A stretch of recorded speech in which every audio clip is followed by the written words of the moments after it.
तो जी नमस्कार दोस्तों, आप लोग देख रहे हैं भोजपुरी धमाल। और आप सभी को बता दूं कि आज से साई लाल यादव जी का सुबह में एक गाना रिलीज़ हुआ था। उसी गाने का आज हम रिव्यू करने वाले हैं।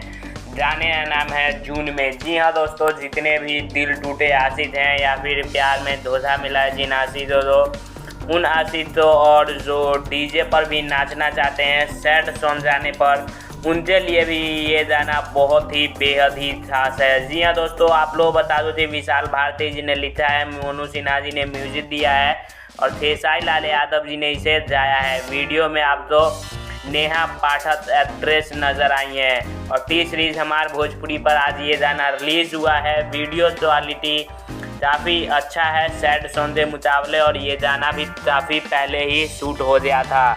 तो आप लोग बता दो कि इसमें जो एक लाइन है ब्लड में ही बेवफाई बा, ये लाइन मुझे पर्सनली बहुत ज़्यादा पसंद आया। और आप इस गाने तो डीजे पर भी बजाते डांस कर सकते हैं। तो आप लोग तो ये गाना कैसा लगा ज़रूर बताइए, और कितना रेटिंग देंगे ये भी ज़रूर बताइएगा।